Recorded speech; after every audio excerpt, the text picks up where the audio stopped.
Mi hijo salió y dejó su celular sobre la mesa. Unos minutos después, el aparato comenzó a sonar. En la pantalla apareció el número de mi esposa fallecida hace 7 años.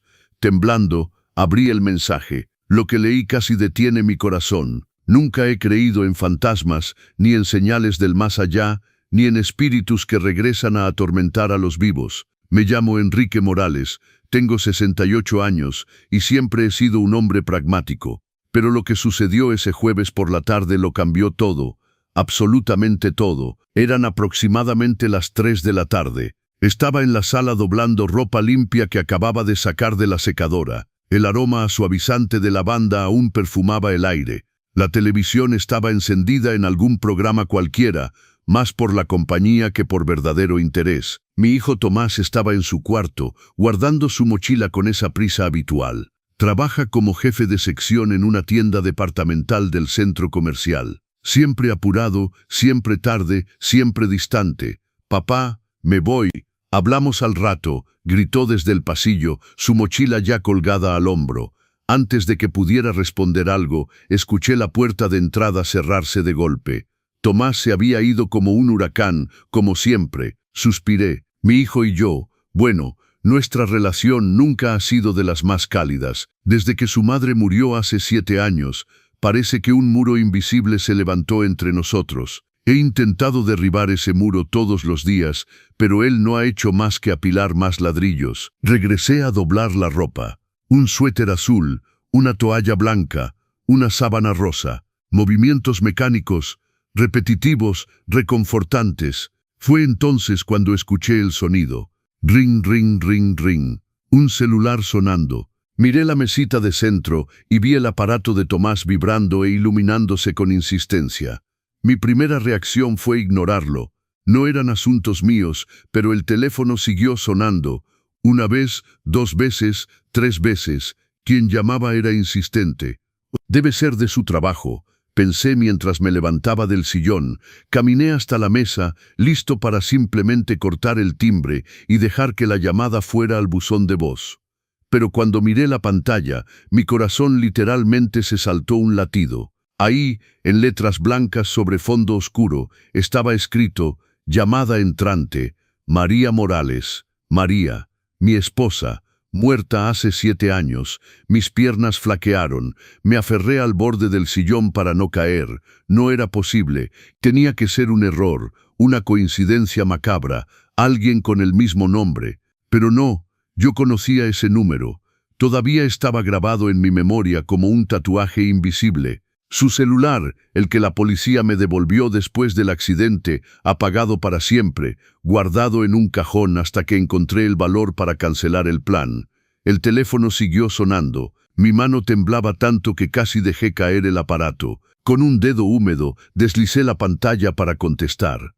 Bueno, mi voz salió como un susurro. Silencio del otro lado. No, no era exactamente silencio. Podía escuchar una respiración lenta, pesada, como si alguien estuviera ahí escuchando, esperando. María, llamé y mi voz se quebró a la mitad. María, ¿eres tú? La respiración continuó durante 3-4 segundos eternos. Luego la llamada se cortó. Bip, bip, bip. Me quedé ahí, sosteniendo ese celular como si fuera una bomba a punto de explotar. Mi corazón latía tan fuerte que podía escucharlo en mis oídos. Un sudor frío me recorrió la nuca. No era posible. María estaba muerta. La había visto en el ataúd. Había echado tierra sobre su tumba. Había llorado durante meses hasta no tener más lágrimas. Entonces el celular vibró nuevamente en mi mano. Miré la pantalla. Un mensaje de texto del mismo número. Mis dedos apenas podían sostener el aparato. Abrí el mensaje con la respiración cortada y leí: si te gusta esta historia, no olvides suscribirte a los consejos del abuelo, dejar un like y comentar desde dónde nos ves. Tu apoyo cuenta enormemente. Enrique, debo decirte la verdad sobre el accidente. No morí sola ese día. Abre el cajón azul de mi taller. Perdóname por lo que vas a descubrir. El teléfono se resbaló de mis manos y cayó sobre la alfombra. Me desplomé en el sillón, incapaz de respirar correctamente. La habitación giraba a mi alrededor. El cajón azul, el taller, la verdad sobre el accidente. ¿Qué verdad? María había muerto, atropellada por un coche frente a su taller mecánico un domingo por la tarde. Accidente vial, un conductor ebrio que se dio a la fuga. Caso cerrado, dolor archivado, vida continuando como se podía, aunque destrozada. Pero ese mensaje, no morí sola ese día. ¿Qué significaba eso? Recogí el celular del suelo con manos temblorosas y releí el mensaje una y otra vez.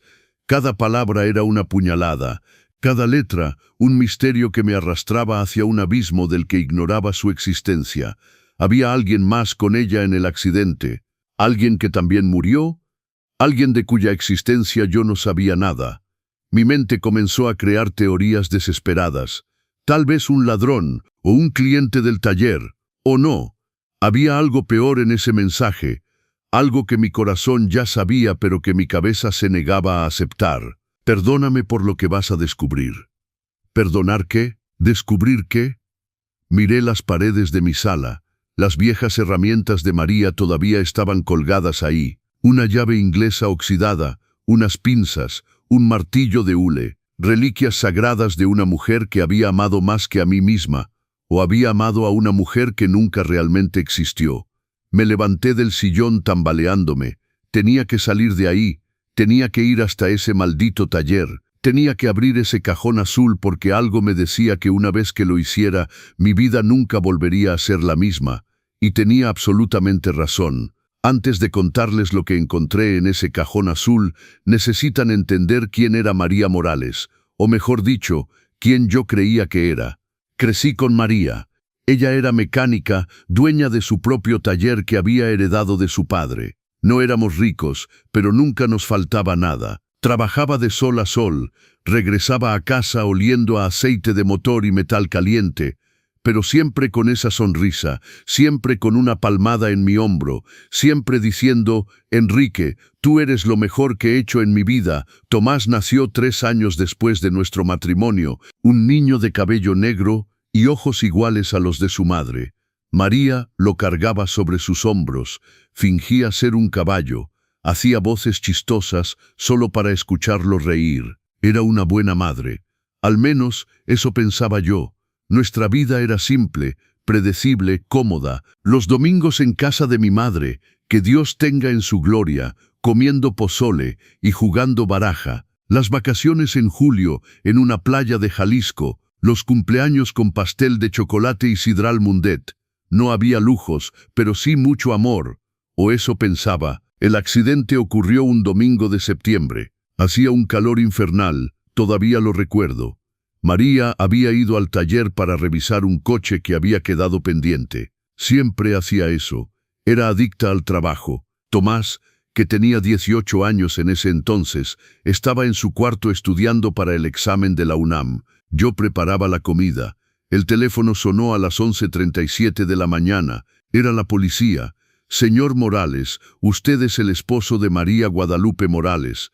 Mi mundo se derrumbó en esa frase. Atropellada por un coche, conductor con exceso de velocidad, fuga del lugar, muerte instantánea. Cuando llegamos al servicio médico forense, tuve que identificar el cuerpo. Nunca olvidaré ese momento. María estaba ahí, pálida, con una herida profunda en la frente, los ojos cerrados como si solo durmiera. Tomé su mano, todavía estaba tibia. Quise gritar pero ningún sonido salió. Tomás lloró en mis brazos. Nos destrozamos juntos ese día. El funeral fue un sábado lluvioso. La mitad del barrio estaba presente. María era querida, siempre ayudaba a todos, reparaba coches gratis para los vecinos más pobres. Su ataúd fue cubierto con una corona de flores blancas. Eché la primera rosa sobre la madera barnizada, luego la tierra. Y con esa tierra también enterré una parte de mi corazón. Los meses siguientes fueron una neblina gris. No podía comer, no podía dormir. Empecé a tomar medicamentos para la ansiedad. Tomás se encerró en su cuarto. Apenas me hablaba. El abogado se encargó del papeleo, inventario, transferencia de bienes, cierre del taller. Sí, yo pensaba que el taller había sido cerrado, vendido para pagar las deudas. Eso me dijeron. quedaba la casa donde vivíamos y una pequeña indemnización del seguro de vida. Usé una parte para terminar de pagar la casa y el resto lo guardé para emergencias. Tomás entró a la universidad en administración, pero abandonó en segundo año. Encontró trabajo en el centro comercial. Nuestra relación nunca volvió a ser la misma después de la muerte de María. Era como si me culpara de algo que yo no entendía. Pasaba días sin hablarme correctamente. Salía temprano, regresaba tarde, dormía en su cuarto con la puerta cerrada con llave. Yo atribuía todo al duelo. Cada persona procesa la pérdida diferente, ¿no? Yo lloraba todos los días. Tomás se había cerrado como una ostra. Diferente, pero ambos destruidos. La casa se convirtió en un mausoleo silencioso. Guardé todo como María lo había dejado.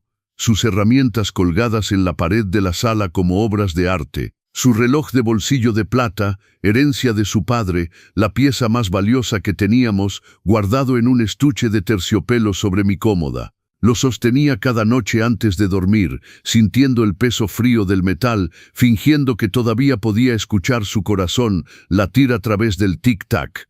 Así pasaron 7 años de duelo, de soledad, de nostalgia que dolía físicamente en el pecho. 7 años creyendo que había tenido una esposa ejemplar.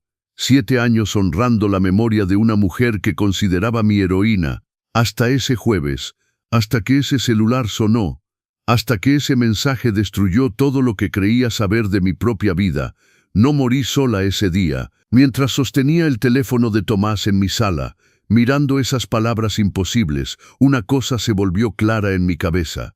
María tenía secretos, y aparentemente Tomás también. Tomé mi bolsa, me puse los zapatos y salí de la casa sin siquiera cerrar bien la puerta.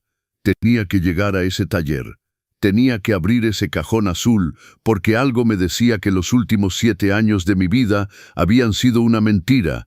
Y la verdad me esperaba donde todo había comenzado. Donde María había muerto, o realmente había muerto. El taller estaba a 20 minutos en metro de mi casa, 20 minutos que me parecieron 20 horas. Estaba sentado en el asiento junto a la ventana, apretando el asa de mi bolsa tan fuerte que mis dedos se pusieron blancos.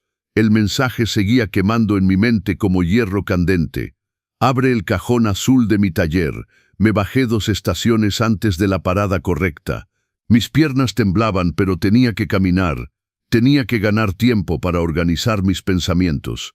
La calle estaba animada, niños jugando fútbol, señoras platicando en las banquetas, un perro callejero durmiendo bajo la sombra de un árbol. Vida normal, cotidianidad ordinaria mientras mi mundo se derrumbaba por dentro. Cuando doblé la esquina y vi el taller, mi estómago se revolvió. El lugar había cambiado, la fachada que antes era verde musgo ahora estaba pintada de azul cielo, un letrero nuevo decía, Taller Ramírez, Mecánica General.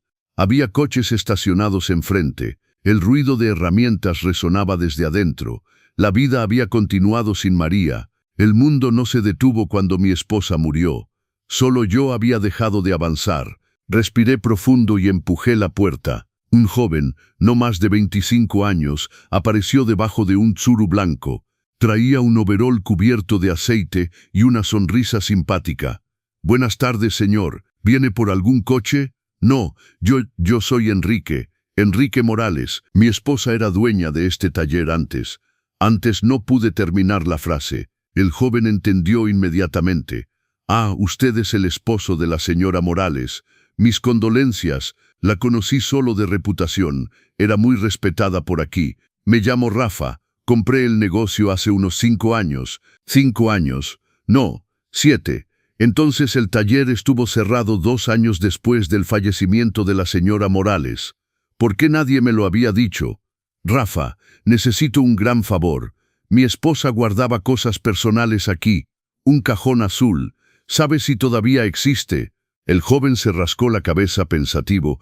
«Cajón azul. Mire, cuando compré el lugar, el sótano estaba lleno de puras cosas viejas. Dejé todo abajo porque no tuve tiempo de hacer limpieza.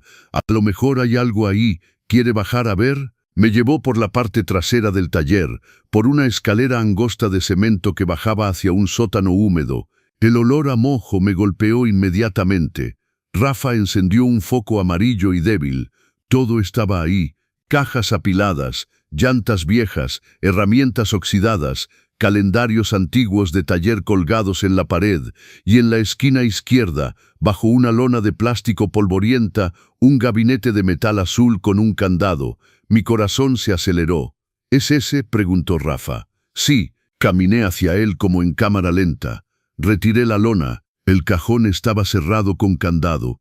Por supuesto que lo estaba. Jalé la manija. No se movió. Tiene la llave. No la tenía. Quiere que lo fuerce. Miré ese cajón azul. Mi último momento de paz estaba ahí, en ese segundo de indecisión. Si abría eso, no habría vuelta atrás. Pero, ¿cómo regresar cuando ya había llegado hasta aquí? Por favor, fórcelo. Rafa tomó una palanca y con 2 golpes secos rompió el candado. El metal gimió, el cajón se abrió y mi mundo se derrumbó por segunda vez en 7 años. Dentro del cajón había una carpeta de plástico gastada, sobres amarillentos, fotografías sueltas y una cajita de terciopelo rojo. Tomé primero las fotos. Mis manos temblaban tanto que casi las dejo caer.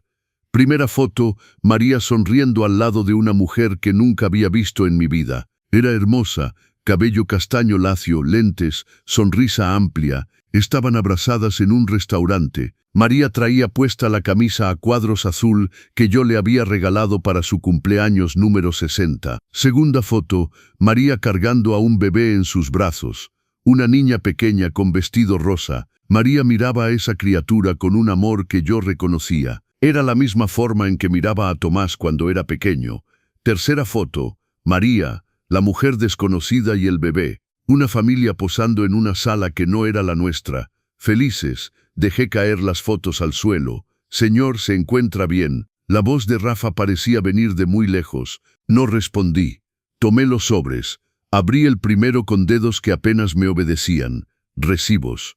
Docenas de recibos de renta de un departamento en Avenida Libertad, 4.500 pesos al mes, pagados religiosamente de 2010 a 2010. El nombre del inquilino: María Guadalupe Morales.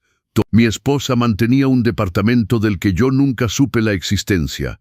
Abrí otro sobre. Facturas de luz, agua, internet, todas a su nombre, todas pagadas, todas de un lugar donde yo nunca había puesto los pies. El tercer sobre me hizo vomitar, literalmente. Caí de rodillas y vomité en el piso frío del sótano. Era un acta de reconocimiento de paternidad.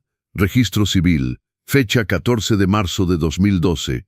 María Guadalupe Morales, mexicana, casada, mecánica, reconoce como su hija legítima a la menor Camila Sofía Reyes, nacida el 3 de enero de 2012, hija de Patricia Elena Reyes. Camila. María tenía otra hija, una hija nacida mientras todavía estaba casada conmigo, una hija que tenía 6 años cuando María murió, una hija que hoy debería tener 13 años, una hija con otra mujer. Patricia Elena Reyes. Tomé la cajita de terciopelo rojo con manos que ya no parecían pertenecerme. Adentro, un anillo de oro delicado, femenino, grabado por dentro: M.P. para siempre. María y Patricia, para siempre. Mientras yo, el esposo legítimo, el idiota que veneraba a su esposa, guardaba sus herramientas como reliquias sagradas. Señor, señor, ¿quiere que llame una ambulancia? Rafa estaba en pánico. Me limpié la boca con el dorso de la mano. Me levanté tambaleándome. Recogí todas las fotos, todos los recibos, todos los documentos y los metí en mi bolsa. Yo tengo que irme. ¿Seguro que va a estar bien usted solo? No lo estaba. Pero ¿qué diferencia hacía? Subí la escalera agarrándome del barandal como un anciano de 90 años. Atravesé el taller sin mirar nada. Salí a la calle bajo el sol quemante de las 3 de la tarde. Y ahí, parado en la banqueta, mirando el lugar donde mi esposa había muerto hace 7 años, lo entendí todo. María no había muerto sola ese día. Había muerto ocultando una doble vida, una familia secreta, un amor paralelo. Me había mentido durante años y yo nunca sospeché nada porque era estúpido, ciego, patético. Pero la parte que más dolía no era esa. La parte que más dolía era saber que en algún lugar de esta ciudad existía una niña de 13 años llamada Camila, la media hermana de Tomás. Y según el mensaje que había recibido hoy, Tomás lo sabía. Mi hijo siempre lo había sabido. No olvides suscribirte a los consejos del abuelo y comentar desde dónde ves esta historia. Tus mensajes me tocan profundamente. Regresé a casa en estado de shock. No recuerdo haber tomado el metro. No recuerdo haber cruzado la calle. Mi cuerpo funcionaba en piloto automático mientras mi mente se ahogaba en un mar de preguntas sin respuesta. Cuando abrí la puerta de la sala, Tomás estaba sentado en el sillón. Había regresado del trabajo más temprano. El celular, ese maldito celular, estaba en su mano. Y por la forma en que me miró cuando entré, él sabía que yo había leído el mensaje. Papá empezó, pero levanté la mano cortándolo a media palabra. No, tú no vas a empezar a hablar. Soy yo quien va a hablar. Vacié todo sobre la mesita de centro. Fotos, recibos, documentos, el anillo, todo cayó ahí como cadáveres de una vida que nunca había existido realmente. Tomás palideció. ¿De dónde sacaste eso? Su voz salió temblorosa. Del cajón azul. Ese que alguien me dijo que abriera a través de un mensaje del celular de mi esposa muerta. Un celular que acabo de descubrir está en tu mano. ¿Desde cuándo? Tomé una de las fotos, la de María con el bebé en brazos, y la arrojé sobre las rodillas de Tomás. ¿Quién es esta niña? ¿Quién es esta mujer? ¿Y por qué diablos el número de tu madre está activo en tu teléfono después de 7 años? Tomás tomó la foto con manos temblorosas, miró esa imagen durante largos segundos. Cuando levantó los ojos hacia mí, había lágrimas, pero no de tristeza, de miedo. Papá, puedo explicarlo. Entonces explica. Grité y mi voz resonó en toda la casa. Explica cómo tu madre tenía un amante. Explica cómo tuvo otra hija. Explica cómo tú tienes el celular de tu madre funcionando después de 7 años. Tomás cerró los ojos. Una lágrima rodó por su cara. Cuando abrió la boca para hablar, su voz era firme, fría, terriblemente adulta. Siempre lo supe, papá.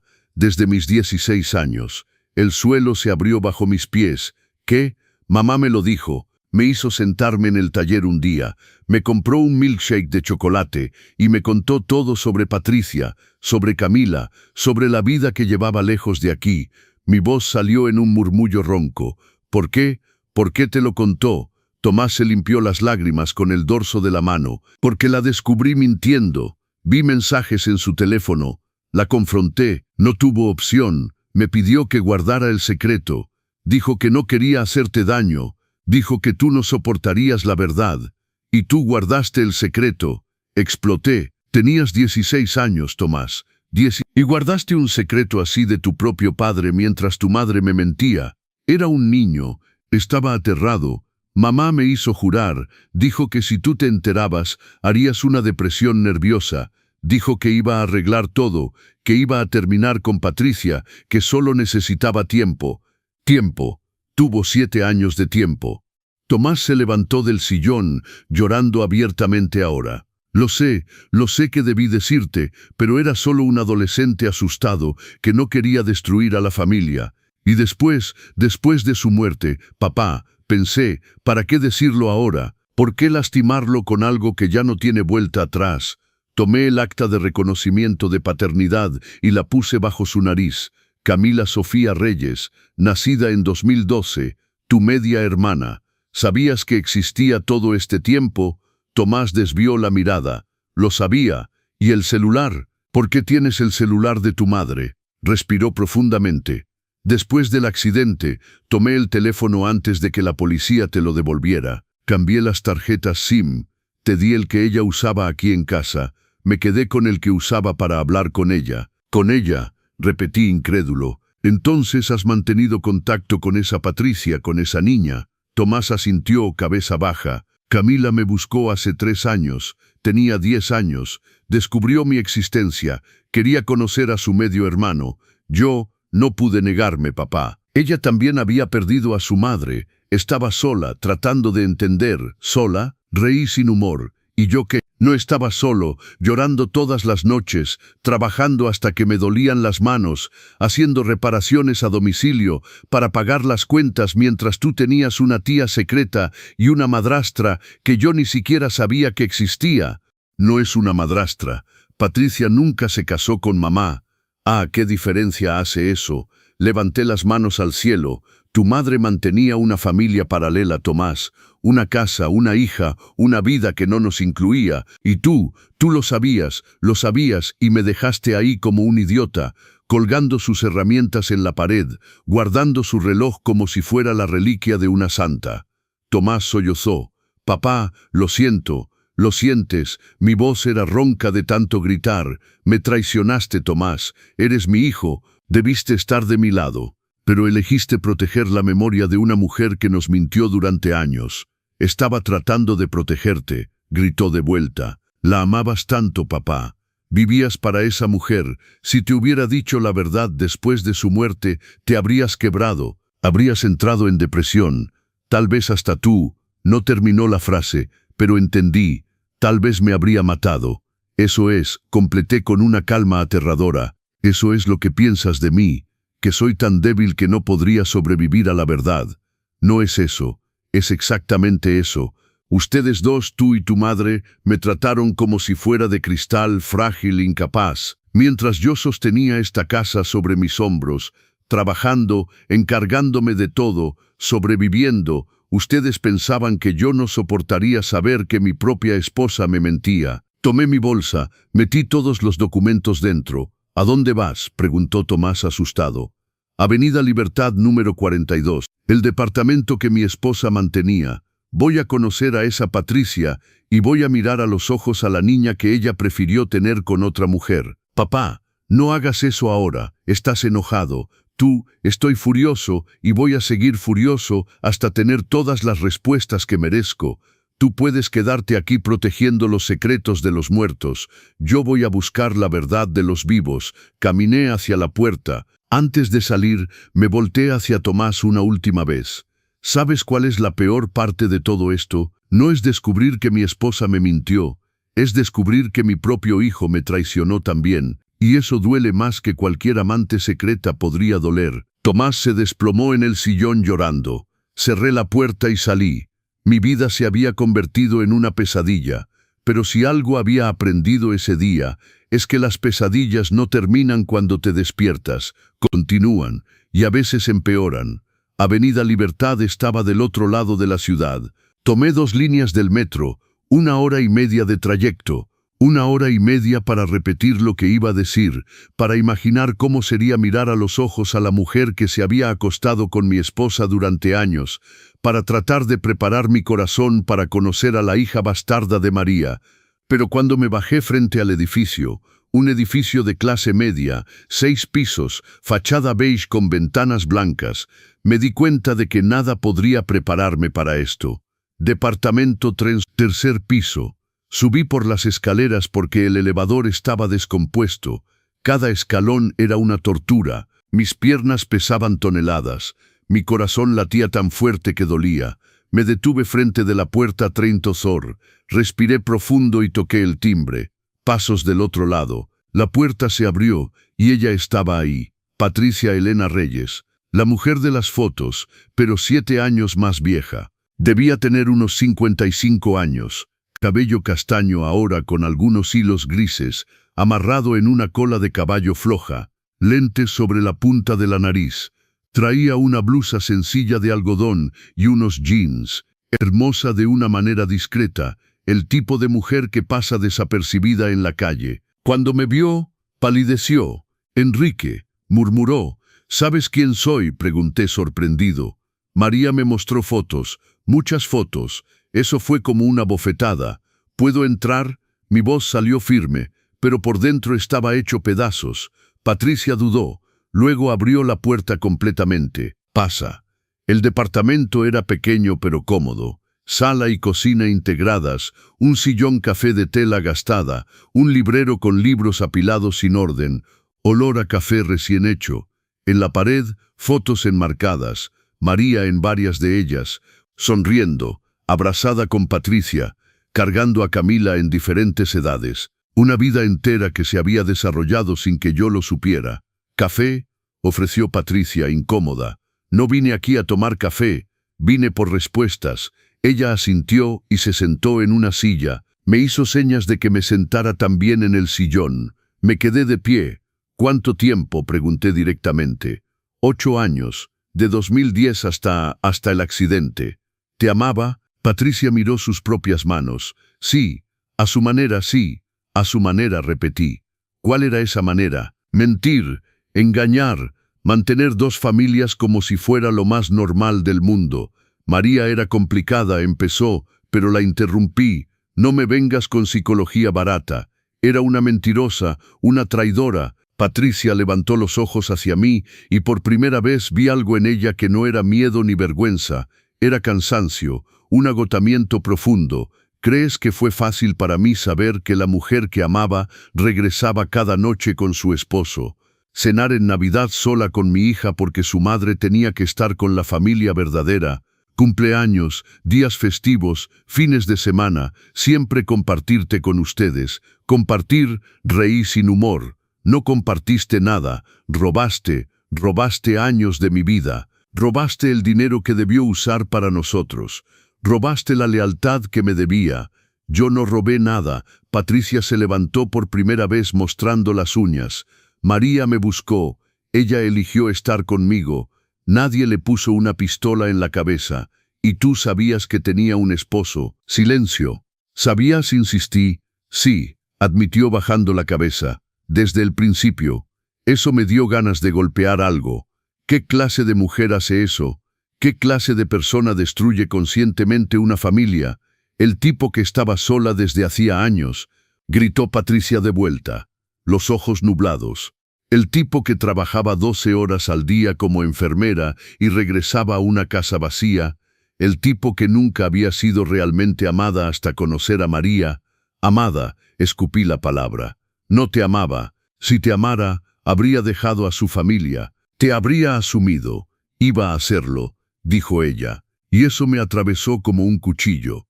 María había prometido que después de que Tomás se casara, después de que tuvieras tu propia familia, iba a contarte todo, que oficializaría nuestra relación, que Camila tendría su apellido legalmente. Pero murió antes, ¿verdad? «Qué conveniente», terminé por ella. En ese momento la puerta de la recámara se abrió y ella entró. Camila Sofía Reyes, la hija de María. Era imposible negarlo. Los ojos eran idénticos, castaño verdoso, expresivos, la forma de la cara, la manera de caminar. Era como ver un fantasma. María joven en versión femenina, debía tener 13 años. Delgada pero atlética, traía un pants deportivo y una playera del América.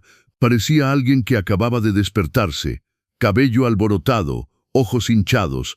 Cuando me vio, se detuvo en medio de la sala. «¿Es usted?». No era una pregunta, era una constatación. «Soy el esposo legítimo, el que se quedó con la casa, el apellido y todos los recuerdos.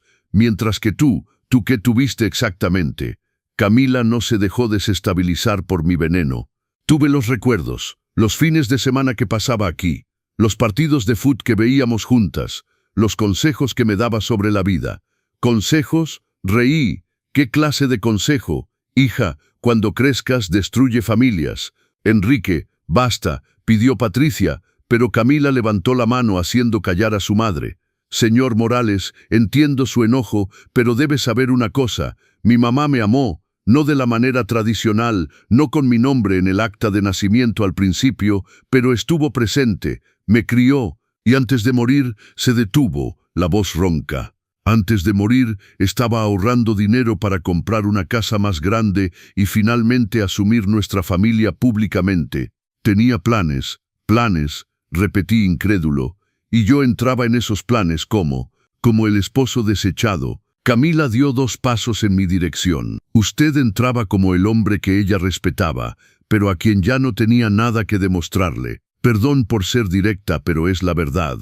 Mamá me lo dijo varias veces, lo admiraba, lo respetaba, pero su nueva vida, su vida verdadera, estaba aquí». Esas palabras dolieron más que todo hasta entonces. «¿Te dijo eso?», murmuré. «Me lo dijo». Y más, dejó algo para mí, un testamento registrado ante notario 3 meses antes del accidente. Mi sangre se heló. Un testamento. Camila fue hacia el librero y sacó una carpeta. La abrió y sacó un documento oficial. Me lo extendió. Lo tomé con manos temblorosas y leí: yo, María Guadalupe Morales, en pleno uso de mis facultades mentales, dejo a mi hija Camila Sofía Reyes el 40% de las acciones del taller Morales Mecánica General, registrado bajo RF. Dejé de leer. Miré a Camila. 40% de las acciones del taller, que según la última valuación valía 600,000 pesos en ese momento. Hoy, con las ganancias acumuladas que debieron distribuirse entre los socios, usted me debe aproximadamente 320,000 pesos. El departamento giró a mi alrededor. Me estás extorsionando. Estoy reclamando lo que me corresponde por derecho. Camila cruzó los brazos. Tomás ya lo sabe. De hecho, está de acuerdo conmigo. Mamá dejó una herencia y voy a pelear por mi parte. Miré a Patricia buscando un signo de humanidad. ¿Vas a dejar que haga esto? Ella desvió la mirada. Camila es adulta, toma sus propias decisiones. Me volteé hacia la puerta, mareado, nauseabundo, destruido. Señor Morales, me llamó Camila, tiene 60 días para vender la casa y pagarme, o voy a tener que recurrir a mis abogados. Nada personal. Salí de ese departamento tambaleándome. Bajé las escaleras agarrándome del barandal. En la calle, vomité en la banqueta. Mi esposa me había mentido, mi hijo me había abandonado, y ahora iba a perder mi casa. Lo único que me quedaba. Los siguientes 15 días fueron el infierno en la tierra.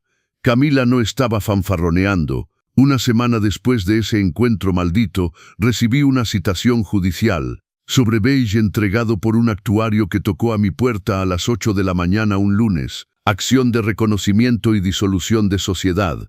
Reclamación de acciones. Traduje mentalmente, me estaba demandando. Quería su parte del taller que yo ni siquiera sabía que todavía existía legalmente. Y quería el dinero, todo el dinero. Busqué un abogado, licenciado Dupont, un señor de unos 60 años que atendía en una oficina minúscula cerca de la central de autobuses. Cobraba 2.500 pesos la consulta, el más barato que encontré. Leyó los documentos, ajustó sus lentes y suspiró.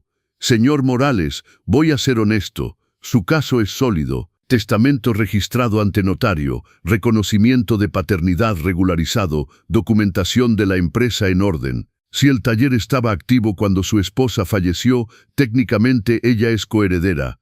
Pero el taller fue vendido, cerrado, hojeó los papeles. Aquí dice que la empresa solo fue oficialmente cerrada en 2020, 3 años después del fallecimiento de su esposa. ¿Quién firmó la documentación de cierre? Me quedé callado. No lo sabía. Nunca me había preocupado por esos detalles. Tomás y el abogado de la época se encargaron de todo. Debo investigar eso, murmuré. Investigue, pero sepa que tal como está, esta joven tiene grandes posibilidades de ganar, y si gana, usted deberá pagar con la casa si es necesario. Si esta historia te toca el corazón, piensa en suscribirte a los consejos del abuelo. Deja un like y dime en los comentarios desde dónde ves. Tu apoyo me ayuda a continuar. Salí de esa oficina con ganas de gritar. Regresé a casa y confronté a Tomás, que estaba en su cuarto trabajando en su laptop. ¿Sabías que el taller había seguido existiendo legalmente hasta 2000? Tomás ni siquiera levantó los ojos de la pantalla. Lo sabía. ¿Y no pensaste que era importante decírmelo? Papá, eran solo formalidades burocráticas. Camila y yo nos encargamos juntos. Cerramos oficialmente la empresa para no tener más gastos. Tú y Camila, exploté. Ustedes decidieron juntos sobre la herencia de mi esposa. Tomás finalmente me miró, y lo que vi en sus ojos me asustó. Frialdad, indiferencia, técnicamente también era la herencia de su madre. Solo hice lo que era justo. Justo, repetí incrédulo. ¿Te parece justo que yo pierda mi casa por culpa de una niña que ella tuvo con una amante? Me parece justo que Camila reciba lo que mamá quiso dejarle. Y francamente, papá, tienes que superarlo. Mamá no va a volver, y Camila es mi tía, no voy a abandonarla. Fue en ese momento que lo entendí. Había perdido a mi hijo. No por la muerte, sino por la traición. Tomás había elegido su bando. El juicio avanzó demasiado rápido. Camila había contratado a un abogado caro, licenciado Bernardo, famoso por ganar causas imposibles. En 2 semanas obtuvo una orden de embargo preventivo de mi casa, embargo condicional hasta el juicio final, explicó el licenciado Dupont. Significa que la casa está bloqueada. No puede venderla sin autorización judicial, y si perdemos la acción, será rematada. 60 días. Tenía 60 días hasta la audiencia final. 60 días para reunir 320,000 pesos o perder el único techo que tenía sobre mi cabeza. Y la humillación no se detuvo ahí. Doña Estela, la vecina chismosa del número 18, regó la noticia por todo el barrio. En 3 días todos sabían. El esposo modelo de Enrique había sido engañado por su propia esposa durante años. La esposa ejemplar tenía una segunda familia, y ahora la hija bastarda le iba a quitar su casa en un juicio. Me convertí en un chiste. Cuando iba al súper sentía las miradas, los susurros. Las señoras que desviaban el camino cuando yo pasaba y luego comentaban en voz baja, pensando que no escuchaba. El pobre ni siquiera se imaginaba. Dicen que mantenía el departamento del otro lado de la ciudad. La niña le va a quitar la casa. ¡Qué vergüenza! Bien merecido. Debió haber puesto más atención a su esposa. Esta última me hizo detenerme en medio del pasillo de lácteos. Me di la vuelta para ver quién lo había dicho. Era doña Rosa, una señora de la iglesia que yo consideraba amiga. Nuestras miradas se cruzaron. Tuvo la decencia de parecer avergonzada, pero no se disculpó. Abandoné mi carrito y salí del súper. Lloré todo el camino a casa. Tomás se mudó una semana después. Empacó sus cosas un domingo en la mañana mientras yo fingía dormir en mi cuarto. Escuché el ruido de las maletas que arrastraba, la puerta de entrada que se abría y cerraba. Cuando salí, la casa estaba más vacía, su cuarto vacío. Solo quedaban la cama y el viejo ropero. En la mesa de la cocina, una nota. Papá, voy a vivir con Camila un tiempo. Necesitas espacio para digerir todo esto y yo necesito distancia. No me odies, un día entenderás. Te quiero, Tomás. Arrugué el papel y lo tiré a la basura. Mi hijo me había abandonado para irse a vivir con la hija bastarda de mi esposa. Si alguien me hubiera contado esta historia hace un mes, habría dicho que era imposible, que ningún hijo haría eso a su propio padre. Pero estaba pasando, y yo estaba completamente solo. Las facturas comenzaron a acumularse. Sin el dinero extra que Tomás aportaba, apenas lograba pagar la luz y el agua. Dejé de hacer reparaciones a domicilio. No tenía cabeza para eso, no tenía fuerzas. Perdí 7 kilos en 2 semanas. Doña Mercedes, mi vecina de la izquierda, tocó a mi puerta un jueves por la tarde. Tenía 74 años, viuda desde hacía más tiempo que yo. Excontadora retirada. Siempre había sido discreta, educada pero distante. Nunca habíamos sido íntimos. Enrique, ¿puedo pasar? La dejé entrar. Traía un plato de lasaña. Te traje comida. ¿La necesitas? No lo negué. Realmente la necesitaba. Nos sentamos en la mesa de la cocina. Doña Mercedes me observó en silencio durante un buen minuto antes de hablar. Escuché sobre el juicio. Todo el barrio lo sabe. Me imagino, murmuré sin mirarla. Y también escuché que estás solo, que tu hijo te abandonó. No respondí. Si hablaba, iba a llorar. Enrique, mírame. Levanté los ojos. Doña Mercedes tenía una expresión seria, decidida. Conocí a tu esposa. No muy bien, pero lo suficiente. Me pidió que organizara la contabilidad de su taller hace unos 12 años. Trabajé con ella durante 6 meses antes de jubilarme. Mi corazón se aceleró y siempre tuve dudas. Los números no cuadraban, dinero que entraba y que no correspondía a los servicios declarados, salidas extrañas, pagos duplicados. En ese momento se lo mencioné. María me dijo que era una inversión personal y me pidió que no me preocupara. Doña Mercedes abrió su bolsa y sacó un sobre amarillento. Guardé copias, siempre guardo copias, manía de contadora. Puso el sobre frente a mí. Abre. Lo abrí con manos temblorosas. Adentro había tablas antiguas, recibos, comprobantes, y resaltado en amarillo, desvíos. Dinero de las cuotas del IMSS de los empleados que nunca había sido depositado, impuestos evadidos, facturas falsas. Tu esposa era defraudadora fiscal, Enrique. Y según los montos aquí, una defraudadora de larga data. Si el SAT investiga esto, no terminó la frase, no hacía falta. ¿Por qué me muestra esto?, pregunté confundido. Doña Mercedes apretó mi mano sobre la mesa. Porque esa Camila te está destruyendo. Te va a quitar tu casa, tu dignidad, tu paz. Y no me voy a quedar de brazos cruzados viendo a un vecino ser humillado de esta manera. Pero, ¿qué puedo hacer con esto? Sonrió. Una pequeña sonrisa, pero peligrosa. Puedes hacer que esa niña reconsidere sus elecciones. Puedes usar esto para negociar, o puedes simplemente destruirla como ella te está destruyendo a ti. Miré esos documentos. Por primera vez en semanas sentí algo más allá del dolor y la desesperación. Sentí enojo. Y el enojo es combustible. Pasé toda la noche estudiando los documentos que doña Mercedes me había dado. Cada página era una revelación. Cada número, una prueba de que María no era solo una mentirosa, era una criminal. Desvío de cuotas del IMES, 400,000 pesos en 5 años. Empleados que pensaban estar asegurados pero cuyas cuotas nunca fueron pagadas. Facturas falsas, servicios que nunca existieron, declarados para reducir impuestos, pagos a una sociedad fantasma llamada MP Consultoría Automotriz SADCV. MP, María y Patricia. El taller era solo una fachada. Detrás había un sistema de lavado de dinero. Y Patricia estaba en medio de todo. A las 6 de la mañana escuché el timbre. Doña Mercedes estaba en la puerta con un termo de café y pan dulce casero. «No dormiste, ¿verdad?», dijo entrando sin pedir permiso. «¿Cómo lo sabe?». «Porque yo tampoco dormí cuando descubrí eso hace años. Me quedé 3 noches despierta, decidiendo si denunciaba o si hacía como que no había visto nada». «¿Por qué no denunció?». «Doña Mercedes sirvió café para los dos, porque tu esposa me convenció de que iba a arreglar todo.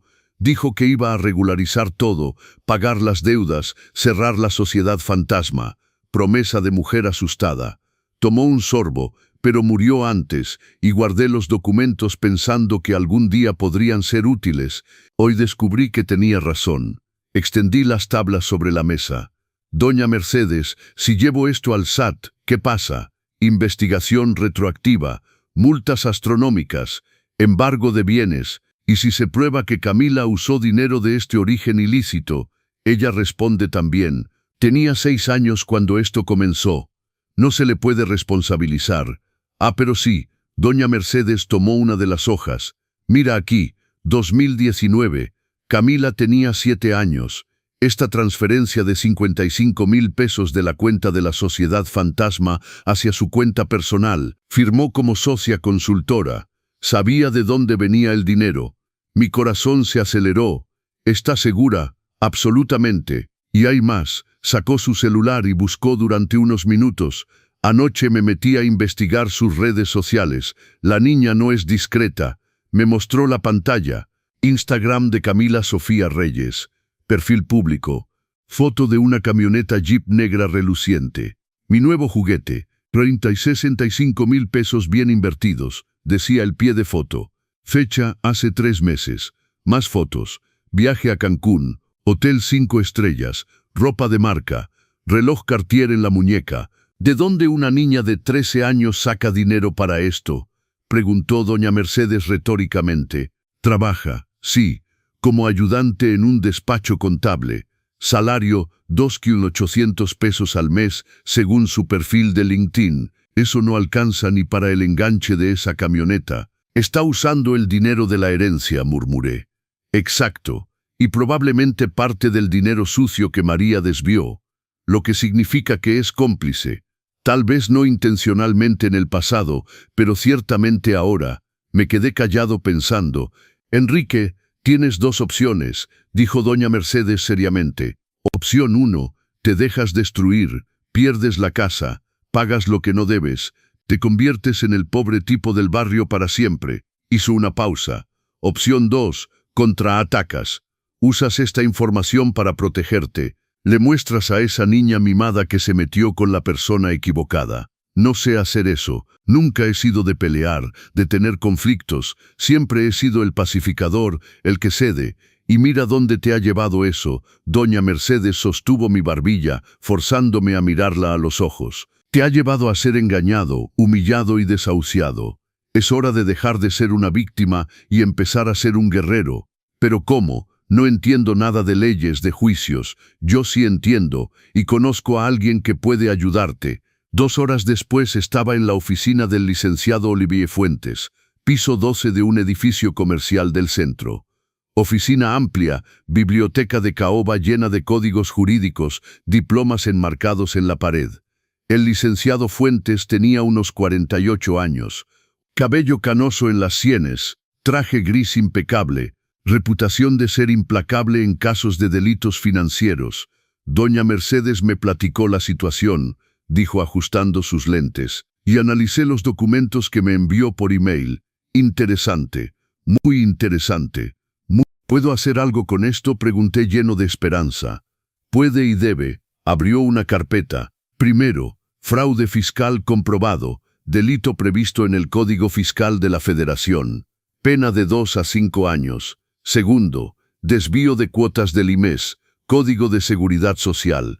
Pena de 2 a 5 años. Tercero, uso de documentos falsos para constituir sociedad fantasma. Pena de 1 a 5 años. Hizo una pausa dramática. El patrimonio de Camila Sofía Reyes puede ser embargado de manera cautelar si hay indicios de que fue adquirido con recursos de procedencia ilícita, y según las publicaciones en redes sociales, los indicios abundan. Pero eso va a manchar la memoria de mi esposa, ensuciarla públicamente. El licenciado Fuentes me miró con una mezcla de lástima e impaciencia. Señor Morales, con todo respeto, su esposa ya manchó su propia memoria cuando le mintió durante 8 años, tuvo una hija fuera del matrimonio y desvió dinero de trabajadores honestos. Lo que usted va a hacer ahora es solo revelar la verdad. Doña Mercedes, sentada a mi lado, apretó mi mano. Enrique, debes elegir, proteger la imagen de una muerta que no te respetó en vida o protegerte a ti mismo. Cerré los ojos. Respiré profundo. Pensé en María, en la mujer que había amado, en la mujer que nunca realmente existió. Pensé en Tomás, en el hijo que me había traicionado, que había elegido su bando. Pensé en Camila, en la niña mimada que quería ponerme en la calle para financiar una vida de lujo con dinero robado. Pensé en todas las noches que había pasado llorando, en todas las humillaciones que había sufrido, en todas las miradas de lástima en el súper. Abrí los ojos. ¿Qué debo hacer? El licenciado Fuentes sonrió. No era una sonrisa amable, era una sonrisa de cazador que acababa de encontrar su presa. Primero, vamos a montar una defensa sólida en el juicio que ella inició contra usted. Vamos a argumentar que el taller tenía deudas fiscales ocultas y que ella como heredera también debe asumir esas deudas. Eso bloqueará el juicio, la hará pensar 2 veces. Pero hay más, se inclinó hacia adelante. Vamos a preparar una contraoferta. Usted le propone un acuerdo, le paga 200,000 pesos, monto muy por debajo de lo que pide, en pago único. A cambio, ella renuncia a todo y firma finiquito definitivo. Pero no tengo 200,000 pesos. No los necesita, sonrió el licenciado Fuentes. Es una trampa. Si acepta, grabamos la reunión. Conseguimos que admita haber recibido sumas de la empresa en el pasado, que admita conocer el origen del dinero. Y ahí golpeó la mano en el escritorio. Ahí entrega todo al SAT y a la policía con la confesión grabada. Doña Mercedes completó, y mientras tanto yo sigo investigando. Tengo amigos en el SAT. Puedo acelerar la apertura de una investigación formal. Cuando eso pase, su camioneta, su departamento, todo será embargado. Miré a estas 2 personas, una vecina que apenas conocía y un abogado que acababa de contratar, y me di cuenta de algo. Por primera vez en meses no estaba solo. Por primera vez tenía aliados. ¿Cuánto cobra?, le pregunté al licenciado Fuentes. Normalmente 18,000 pesos de honorarios iniciales. Pero doña Mercedes es una vieja amiga, lo haré por 9,000 pesos. Y si ganamos, 20% adicional de la suma recuperada. 9,000 pesos, la mitad de lo que había guardado para emergencias, pero valdría cada centavo, de acuerdo. Estrechamos la mano. Salí de esa oficina con la columna vertebral derecha por primera vez en semanas. Camila pensaba que estaba jugando ajedrez conmigo, pero no sabía que yo acababa de voltear el tablero. Los siguientes 10 días fueron los más intensos de mi vida. Mientras Camila y Tomás pensaban que yo me preparaba para perderlo todo, yo montaba la trampa perfecta. El licenciado Fuentes trabajó rápido. Logró aplazar la audiencia 30 días adicionales usando un recurso técnico que no entendí bien, pero que me dio tiempo precioso. Tiempo para investigar, tiempo para planear, tiempo para transformarme de víctima en cazador. Doña Mercedes se convirtió en mi socia de guerra. Descubrí que detrás de esa viejita discreta se escondía una mujer afilada, inteligente, implacable, excontadora del SAT durante 25 años antes de abrir su propio despacho. Conocía cada resquicio, cada ley, cada trampa del sistema fiscal mexicano. Enrique, necesitamos más pruebas, dijo un martes por la tarde, sentada en mi cocina con su laptop abierta. Los documentos que tengo son de 2008 a 2014. Debemos conectar eso con el dinero que Camila está usando ahora. ¿Cómo hacemos eso? Investigación digital. Publica todo en redes sociales. Vamos a usar eso en su contra. Doña Mercedes me enseñó a hacer capturas de pantalla, a guardar las historias antes de que expiraran, a rastrear publicaciones antiguas. Nos convertimos en detectives aficionados. Y Camila nos facilitó el trabajo. La niña era demasiado presumida. Encontramos comprobante de compra de la Jeep publicado orgullosamente en marzo, 365,000 pesos pagados de contado. Fotos de Cancún en enero, Hotel Gran Fiesta Americana, suite con vista al mar a 9,000 pesos la noche, 5 días, costo total aproximado, 45,000 pesos. Menta, reloj Cartier en la muñeca en varias fotos. Valor de mercado, 52,000 pesos. Publicaciones en restaurantes caros, antros VIP, ropa de diseñador. Se sacó la lotería o está gastando una herencia sucia, concluyó doña Mercedes. Y como no encontré ningún registro de ella en la lotería, sabemos la respuesta. El licenciado Fuentes pidió los estados de cuenta bancarios de Camila por orden judicial. El juez los concedió, dada la sospecha de origen ilícito de los bienes exhibidos por la demandante. Pequeña victoria, pero importante. Cuando llegaron los estados de cuenta 3 días después, tuvimos la confirmación. Transferencia de 320,000 pesos de la cuenta de la extinta MP Consultoría Automotriz hacia la cuenta personal de Camila en febrero de este año, 2 meses antes de que me demandara. Vació la sociedad fantasma antes de venir a buscarte, explicó el licenciado Fuentes. Inteligente, pero no lo suficientemente inteligente, porque esa empresa tenía una deuda fiscal de 390,000 pesos con el SAT, deuda que técnicamente pasó a la sucesión de María cuando murió, y de la sucesión a los herederos. Yo también soy heredero, ¿también tendré que pagar? Técnicamente sí, pero vamos a probar que usted nunca se benefició de esa empresa. Camila sí. Si el SAT reclama, ella tendrá que asumir la mayor parte. Doña Mercedes tenía sus contactos. Un auditor fiscal llamado Renato Mercado, colega de hace años en el SAT, que por casualidad decidió reabrir la investigación sobre MP Consultoría Automotriz. Las casualidades de la vida. Mientras tanto, preparamos el teatro. El licenciado Fuentes contactó al abogado de Camila, el famoso licenciado Bernardo, proponiendo un acuerdo. Mi cliente, en un gesto de buena voluntad y para evitar un desgaste emocional prolongado, ofrece 200,000 pesos en pago único por el abandono total de la acción con finiquito de todo derecho sucesorio futuro. El anzuelo estaba lanzado. Camila tardó 2 días en responder. Cuando respondió, fue por mensaje de WhatsApp de Tomás, que todavía estaba en el grupo familiar que nunca habíamos borrado. Papá, Camila está dispuesta a aceptar 250,000 si pagas en 15 días. Creo que es bueno para todos. Cerramos esto y pasamos a otra cosa. Leí ese mensaje con una sonrisa amarga. Tomás todavía me llamaba papá, pero negociaba mi rendición como si fuera agente inmobiliario. Respondí, voy a reunir el dinero. Fijen la reunión. Tomás programó para el viernes siguiente, en el despacho del licenciado Bernardo. Mediodía. Perfecto, dijo el licenciado Fuentes cuando le avisé. Voy a preparar el acta de acuerdo, y vamos a grabarlo todo. Grabar es legal, siempre que una de las partes sepa que está siendo grabada, sí. Y usted lo sabrá. El jueves por la noche, doña Mercedes apareció en mi casa con una bolsita pequeña. Para ti, dijo entregándomela. Adentro había un reloj elegante, negro, con carátula discreta. Bonito, comenté sin entender. Es una grabadora, micrófono integrado en el reloj. Graba hasta 10 horas de audio en alta calidad.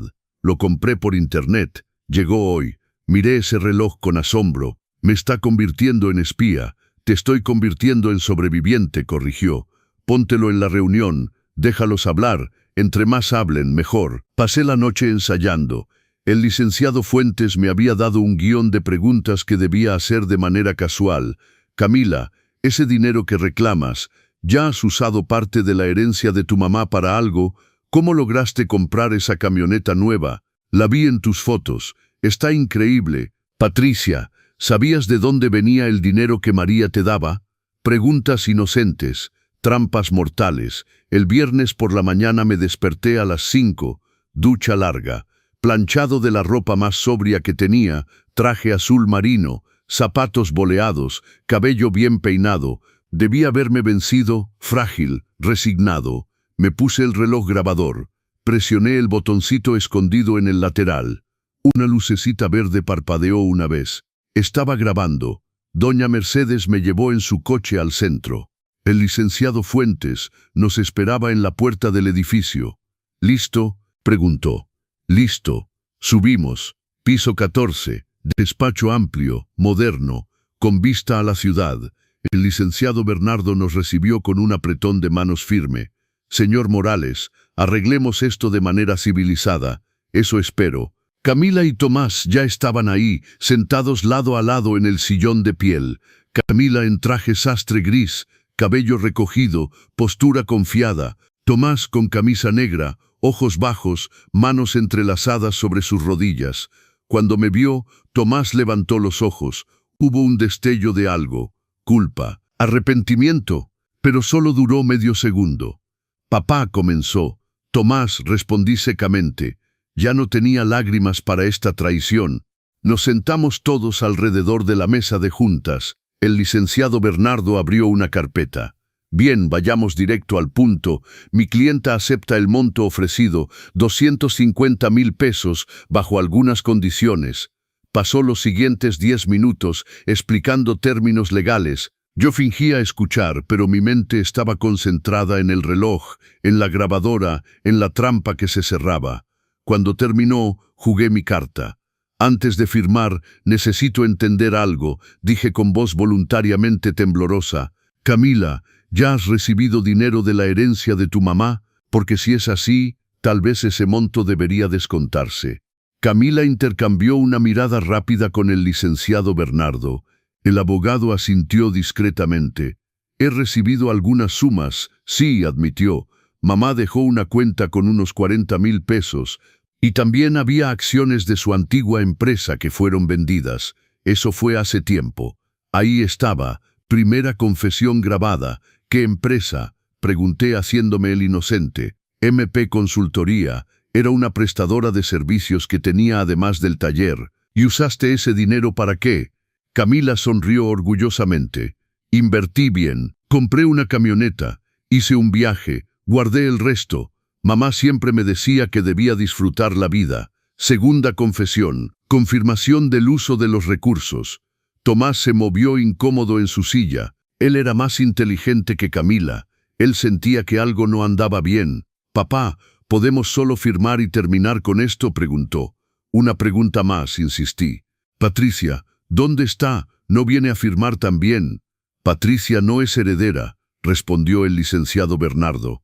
Técnicamente no necesita estar presente. Pero ella recibía dinero de María durante años, ¿no? ¿Cómo funciona eso? Silencio tenso. Camila, inocente, respondió. Mamá le enviaba una pensión informal. Dinero todos los meses. Ella nunca trabajó oficialmente con ella. Solo la asesoraba. Tercera confesión. Vínculo entre Patricia y los recursos desviados. El licenciado Fuentes, a mi lado, permaneció impasible, pero vi el temblor en la comisura de su boca. Un casi sonrisa. Teníamos todo. Tomé el bolígrafo que el licenciado Bernardo me extendía. Hice como que iba a firmar el documento. Acerqué la punta del bolígrafo al papel y me detuve. ¿Saben qué?, dije dejando el bolígrafo. Cambié de opinión. El silencio en la sala fue ensordecedor. ¿Cómo? El licenciado Bernardo frunció el ceño. Cambié de opinión. No voy a firmar. Camila se levantó de su silla, roja de coraje. ¿Se está burlando de mí? Fijó esta reunión. Me hizo venir hasta acá y ahora se arrepiente. Siéntese, Camila, dijo el licenciado Fuentes con voz calmada pero letal. O mejor, quédese de pie. Lo va a necesitar. Fue entonces cuando la puerta del despacho se abrió y entraron 3 personas. Un hombre con traje oscuro y una carpeta. Una mujer con blazer vino y un policía uniformado. ¿Qué es esto? El licenciado Bernardo se levantó alarmado. El hombre de traje mostró una credencial. Auditor fiscal Renato Mercado, Servicio de Administración Tributaria. Esta es la licenciada Silvia Mora de la Fiscalía Especializada en Delitos Fiscales y este es el agente Cristóbal de la Policía Judicial. Camila palideció. Tomás se llevó la mano a la boca. ¿Qué está pasando?, murmuró. El auditor Renato abrió su carpeta y puso documentos sobre la mesa. Estamos aquí para notificar formalmente a la señorita Camila Sofía Reyes de la apertura de una investigación fiscal número 385 que examina delitos de evasión fiscal, desvío de cuotas del IMES y lavado de dinero relacionados con la empresa MAP Consultoría Automotriz S.A. de CV. Hizo una pausa mirando directamente a Camila. Empresa de la cual usted recibió transferencias bancarias significativas en los últimos meses, totalizando 320,000 pesos, recursos provenientes de actividades ilícitas comprobadas entre 2010 y 2010. Camila intentó hablar, pero no salió ningún sonido. La licenciada Mora continuó. Le notificamos también que conforme al Código Fiscal de la Federación, artículo 108, los sucesores responden de los impuestos no pagados por el causante. La empresa MP Consultoría tiene una deuda fiscal de 390,000 pesos. Como usted es heredera que se benefició directamente de esa empresa, es corresponsable de esa deuda. Esto es ridículo, explotó Camila finalmente. Yo no sabía nada de todo eso. Es mi mamá quien hizo eso. Su mamá falleció, cortó el licenciado Fuentes fríamente. Pero usted está bien viva y muy consciente, tan consciente que hace menos de 5 minutos admitió haber recibido dinero de esa empresa y haberlo usado para comprar un vehículo de lujo. Camila se volteó hacia mí, entendiendo finalmente. Me tendió una trampa. Toqué el reloj en mi muñeca. Grabadora. Cada palabra que dijiste está aquí, fechada, certificada. El licenciado Bernardo, el abogado de Camila, intentó una defensa. Esto es un abuso de poder. Mi clienta es inocente hasta que se pruebe lo contrario. Su clienta usó dinero de origen comprobadamente criminal, replicó el licenciado Fuentes. Lo admitió en grabación y exhibió su uso en redes sociales. Inocente no es la palabra que yo usaría. El auditor Renato se volvió hacia mí. Señor Morales, usted será convocado a testificar también, pero como víctima y testigo, no como investigado. Los documentos que proporcionó fueron cruciales para esta operación. ¿Operación?, preguntó Tomás entre sollozos. Operación Herencia Manchada, respondió la licenciada Mora. Investigamos 3 casos similares en los últimos meses. Herederos usando recursos de origen ilícito para iniciar acciones contra familiares indefensos. Su sobrina, señor Tomás, es el caso más reciente y será ejemplar. Tomás me miró, los ojos rojos, el rostro desfigurado por el llanto. Papá, yo no sabía que llegaría tan lejos. Camila me aseguró que todo estaba en regla, que solo era recuperar lo que le correspondía por derecho. Creíste porque quisiste creer, respondí. Porque era más fácil traicionarme que admitir que tu mamá era una criminal, que vivías con dinero robado, que tu querida sobrinita es una parásita. No hables así de ella, gritó Tomás levantándose. ¿Por qué no? Porque duele. Perfecto. Ahora sabes cómo me sentí cuando descubrí que mi esposa tenía otra familia, que mi hijo lo sabía y lo ocultó, que ustedes dos querían ponerme en la calle. El silencio que siguió fue cortante. El licenciado Bernardo recogió sus documentos derrotado. Debo consultar con mi clienta en privado. Haga lo que quiera, dijo el licenciado Fuentes magnánimo, pero sepa que la oferta de acuerdo ha sido retirada. Ahora no hay negociación, solo hay juicio penal y recuperación fiscal. El auditor Renato extendió un sobre a Camila. Aviso de adeudo fiscal, 390,000 pesos de deuda fiscal, más penalización de 100%, totalizando 780,000 pesos. Plazo para pago o negociación de plan de pagos, 30 días. Después de eso, sus bienes irán a remate. Camila tomó el sobre con manos temblorosas. Lo abrió, leyó y vi el momento exacto en que entendió que su vida acababa de derrumbarse. No tengo ese dinero, murmuró. Entonces va a perderlo todo, dijo la licenciada Mora sin piedad. La camioneta, la herencia, la reputación. Y si la investigación prueba que usted conocía el origen criminal desde el principio, puede agregar de 2 a 5 años de prisión. Camila comenzó a llorar, un llanto feo, desesperado, de una mujer que se creía intocable y descubrió que estaba hecha de papel. Tomás se acercó a ella, intentó consolarla, pero Camila lo empujó. «Vete, es culpa tuya. Me dijiste que tu papá era un viejo débil que no reaccionaría, que solo era presionarlo un poco y cedería». Esas palabras fueron una bofetada para Tomás. Se volteó hacia mí, impactado, avergonzado. «Papá, yo nunca, ¿qué?» Di un paso hacia él. «Nunca pensaste que era un débil, nunca apostaste por mi debilidad». Hice otro paso. «Tomás, me subestimaste. Los dos me subestimaron.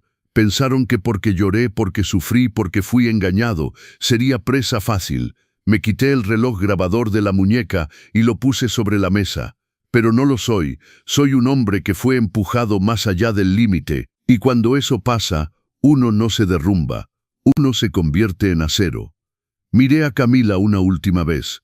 Querías mi casa, querías mi dinero, querías humillarme públicamente. Sonreí, una sonrisa sin calidez. Felicidades, lograste hacerme levantar del suelo, pero no para caer, para pelear. Me volteé hacia el licenciado Fuentes. «Podemos irnos, podemos», caminamos hacia la puerta. Doña Mercedes, que había estado en el pasillo todo el tiempo, me esperaba con una sonrisa de orgullo. Antes de salir, escuché la voz de Tomás. «Papá, perdóname, por favor». Me detuve, no me di la vuelta.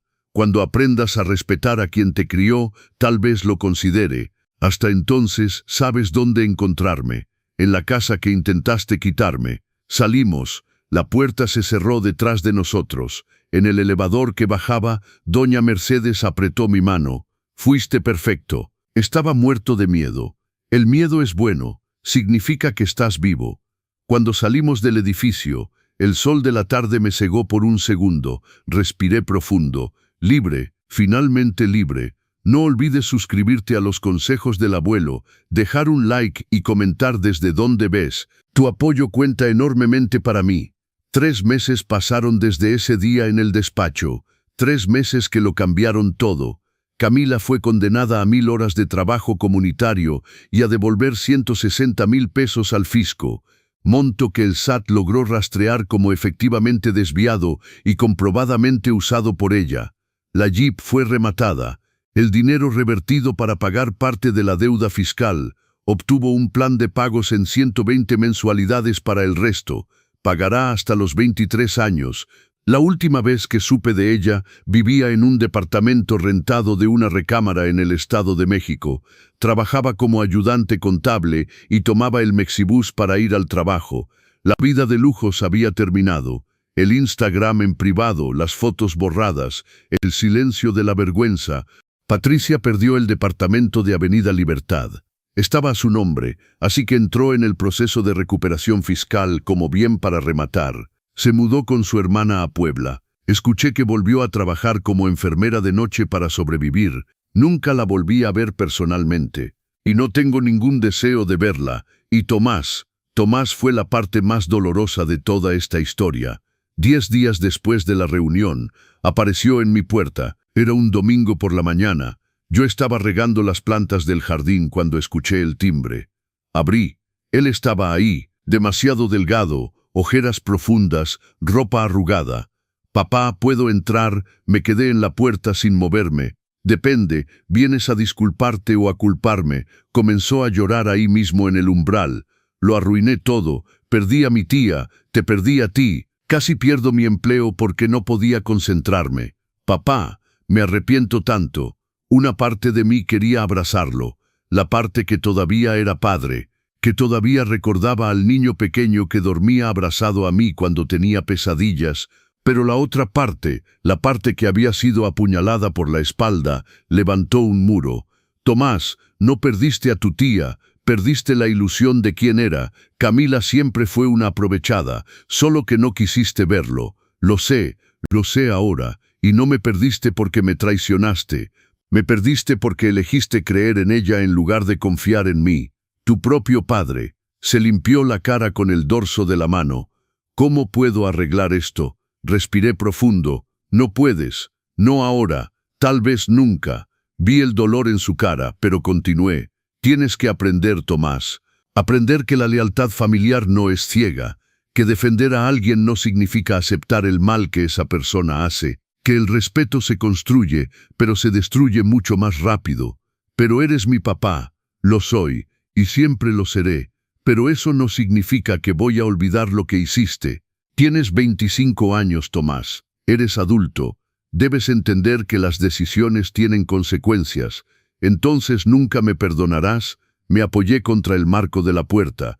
Perdonar no es olvidar. Tal vez algún día perdone, pero olvidar nunca. Y volver a confiar en ti, eso lo tendrás que ganar con tiempo, con acciones, con respeto. «¿Puedo regresar a casa?» La palabra salió firme. Me dolió, pero salió. «No. Elegiste irte. Ahora debes aprender a vivir con esa elección. Debes crecer, Tomás. Debes descubrir quién eres sin apoyarte en mí, sin apoyarte en Camila, sin usar a nadie como muleta». Se sentó en los escalones vencido.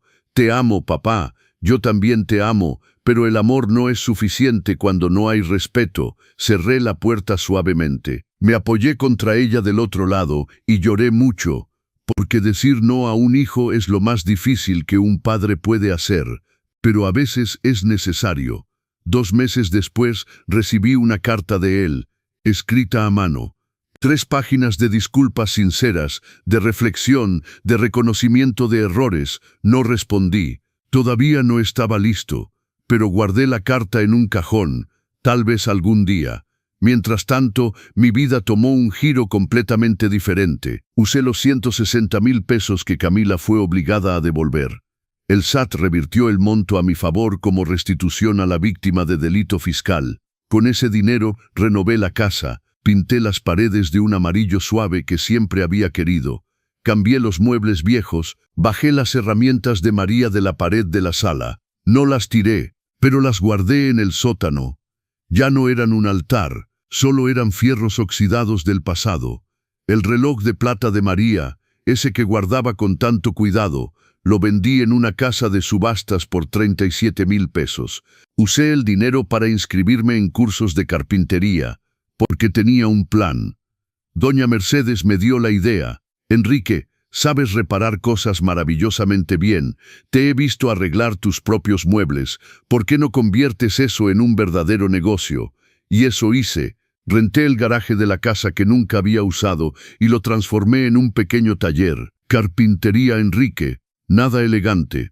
Honesto. Simple. Empecé haciendo reparaciones de muebles, luego libreros a la medida, luego creaciones para tiendas locales. Doña Mercedes se convirtió en mi socia. Ella se encargaba de la parte financiera, los impuestos, los contratos. Yo me encargaba de la creación. En 2 meses ya teníamos 5 clientes regulares, en 3 meses 10. Contraté a Marcelo, un joven de 28 años del barrio vecino para ayudarme.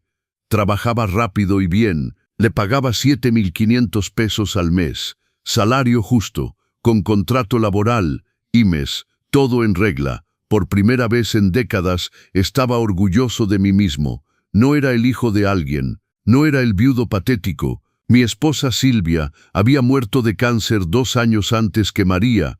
Perdón, me confundí en el dolor. No era el padre abandonado, era Enrique, emprendedor, carpintero, sobreviviente. Un sábado por la tarde, 3 meses y medio después de todo eso, estaba en el taller terminando un librero de encino cuando escuché el timbre de la casa. Marcelo se había ido más temprano. Fui a abrir. Era Tomás, pero un Tomás diferente. Cabello bien cortado, rasurado, ropa limpia y planchada, y en sus ojos una humildad sincera. Papá, sé que pediste tiempo y te lo he dado, pero conseguí un nuevo empleo, jefe de sección en una tienda más grande, y renté un departamento, pequeño, pero es mío. Me estoy sosteniendo solo por primera vez en mi vida. Miré a mi hijo, al hombre en que se estaba convirtiendo. Me da gusto, y empecé terapia, para trabajar en todo lo que pasó. El terapeuta me ayudó a entender que inconscientemente idealicé a mamá, y me acerqué a Camila porque era una forma de mantener una parte de ella viva. Eso me tomó por sorpresa. Y ahora se limpió una lágrima. Ahora entendí que traicioné a la única persona que siempre estuvo ahí para mí. Tú, y quiero pasar el resto de mi vida mereciendo tu confianza de nuevo. Abrí un poco más la puerta. ¿Quieres entrar? Dudó. Puedes, pero no a tu cuarto. Todavía no. Entramos. Preparé café. Hablamos durante 2 horas. Realmente hablamos. Sin gritos, sin acusaciones. Solo un padre y un hijo tratando de reconstruir puentes quemados. Cuando se fue me abrazó. Gracias por no haberme abandonado. Incluso cuando lo merecía, los padres no abandonan, pero tampoco son tapetes. Sonrió. Una pequeña sonrisa pero real. Aprendí eso hoy. 6 meses después de ese jueves maldito donde todo empezó, estoy sentado en mi taller. Es el final de la tarde. El sol entra por la ventana iluminando la madera de nogal que estoy lijando. El teléfono suena. Es Tomás. Papá, puedo ir el domingo. Quiero mostrarte el departamento. Puedes. Lleva pie. El de manzana con crema. Ese mismo. Te amo, papá. Yo también te amo, hijo. Cuelgo. Miro a mi alrededor. El taller que construí. La vida que reconstruí. El hombre en que me convertí. María me mintió. Tomás me abandonó. Camila intentó destruirme, pero sobreviví. Más que eso, gané. Porque al final, la mayor venganza no fue destruir a quienes me lastimaron. Fue reconstruirme a mí mismo. Fue demostrar que no los necesitaba para estar completo. Fue elegir cada día seguir viviendo. Y hoy cuando me veo en el espejo, me gusta lo que veo. Un hombre de 68 años, cabello canoso, arrugas de expresión, manos callosas de trabajar la madera, pero ojos brillantes, columna vertebral derecha y un corazón que, a pesar de todas las cicatrices, late fuerte. Pienso a veces en María, en la mujer que era realmente, no en la heroína que inventé en mi cabeza. Era imperfecta, mentirosa, egoísta, pero también era humana, y tal vez esa es la lección más grande que me dejó. Incluso aquellos a quienes más amamos pueden traicionarnos, pero tenemos la opción de no dejar que esa traición nos defina. Pienso en Camila también, esa joven mujer que pensaba que el dinero robado le pertenecía por derecho, paga por sus decisiones y por las decisiones de su madre. Es triste de cierta manera, nunca tuvo la oportunidad de conocer a una madre presente legalmente, pero eso no la excusa de haber intentado destruirme. Y Tomás, mi hijo, mi mayor fracaso y mi mayor orgullo, cometió errores terribles, me traicionó, pero está aprendiendo, está creciendo, y tal vez algún día recuperemos lo que teníamos, o tal vez construyamos algo nuevo, algo más fuerte, basado en la honestidad en lugar de la ilusión. El timbre suena nuevamente. Es doña Mercedes con conchas recién horneadas. Para celebrar, dice entrando, acabamos de firmar el contrato con la mueblería El Roble del Centro. Quieren 20 piezas este trimestre. Sonrío. Vamos a tener que contratar a alguien más. Ya lo hice. Mi sobrina Sofía empieza el lunes. Acaba de salir de la escuela de diseño. Reímos juntos, cómplices. Esta mujer que apenas conocía hace 6 meses se convirtió en mi mejor amiga, Mi socia, mi ancla, Enrique, dice seriamente, sabes que eres un ejemplo para todo el barrio ahora, ¿verdad? La gente habla de ti, de cómo te levantaste, de cómo transformaste la traición en fuerza. También hablaban de mí hace 6 meses, digo con una sonrisa amarga, pero en ese entonces era para burlarse, y ahora es para admirar. Mostraste que se puede sobrevivir a lo impensable, que la dignidad se gana, no se da. Miro por la ventana del taller. El sol se pone sobre la Ciudad de México. Los techos brillan con una luz dorada. En algún lugar de esta ciudad, Tomás probablemente está preparando su departamento para mi visita del domingo. En algún lugar, Camila paga sus mensualidades y reflexiona, tal vez, sobre sus decisiones. En algún lugar, Patricia intenta reconstruir su vida después de haberlo perdido todo. Y yo estoy aquí, en mi taller, con mis manos callosas y mi corazón cicatrizado. Vivo, verdaderamente vivo, por primera vez en mucho tiempo. El celular vibra. Un mensaje de Tomás. Papá, hice tu platillo favorito para el domingo, pozole como lo hacía la abuela. Espero que te guste. Sonrío. Mi hijo recuerda, está intentando, y tal vez eso es todo lo que puedo pedir. Respondo, con ganas, hijo. Nos vemos el domingo. Doña Mercedes me observa con ternura. Lo vas a perdonar, ¿verdad? Tal vez, digo honestamente, pero perdonar no significa olvidar, significa elegir avanzar a pesar del dolor. Y eso toma tiempo. Tienes todo el tiempo del mundo, Enrique. Tienes toda una vida por delante. Tienes razón. Tengo 68 años, pero me siento renacer. Cada mueble que creo es una prueba de que soy más de lo que me pasó. Cada cliente satisfecho es una victoria contra quienes pensaron que me iba a derrumbar. Cada mañana que me despierto con un propósito es una venganza contra la desesperación. La vida me traicionó, mi esposa me mintió, mi hijo me abandonó, una desconocida intentó robarme mi casa, pero todavía estoy de pie, y eso vale más que todas las herencias del mundo. Gracias por haber seguido esta historia hasta el final. Si te tocó el corazón, suscríbete a los consejos del abuelo, deja un like y dime en los comentarios qué pensaste y desde dónde ves. Tus mensajes me dan la fuerza para seguir compartiendo estas historias de vida, de resiliencia y de esperanza. Recuerda, la traición puede romperte, pero tú decides si te define o te forja. Elige la fuerza, elige la dignidad, elige la vida. Nos vemos pronto para una nueva historia en los consejos del abuelo. 2 años después, el taller Carpintería Enrique ahora ocupa todo el primer piso de un local que renté en la avenida principal. Tenemos 5 empleados. Doña Mercedes maneja la administración desde una pequeña oficina en la esquina. Su sobrina Sofía se convirtió en nuestra diseñadora principal. Marcelo ahora es supervisor de producción. Le aumento el sueldo a 12,000 pesos. Se casó hace 6 meses. Lo vi llorar de felicidad el día de su boda. Tomás viene a cenar cada domingo. No vive conmigo, tiene su vida, pero estamos reconstruyendo. Lento, con cuidado, cómo se reconstruye algo valioso que se rompió. Me presentó a una chica hace 3 meses, Lucía, maestra de primaria, ojos amables, me gusta para él. No he vuelto a ver a Camila. Escuché que terminó de pagar su deuda al SAT el año pasado, que consiguió un mejor trabajo, que está tratando de rehacerse. Le deseo suerte, en serio. Porque guardar rencor es como tomar veneno y esperar que el otro muera. Patricia envió una carta hace 1 año, breve, disculpándose, diciendo que nunca quiso hacer daño, que María fue el amor de su vida y que lamentaba todo lo que pasó. No respondí, pero tampoco rompí la carta. Está guardada en el mismo cajón donde guardo la carta de Tomás. Tal vez algún día. Esta mañana, mientras abría el taller, un joven de unos 25 años entró. Traía los ojos rojos, la barba sin rasurar, la ropa arrugada. Lo reconocí inmediatamente. Es ese aspecto que todos compartimos cuando el mundo se derrumba. Señor Morales, sí. Mi nombre es Daniel. Soy el hijo de doña Estela, la vecina del 18, la chismosa del barrio. Pero en este momento no importaba. Mi mamá me contó su historia. Cómo lo traicionaron, cómo se levantó, cómo construyó todo esto. Hizo una pausa. Sus manos temblaban.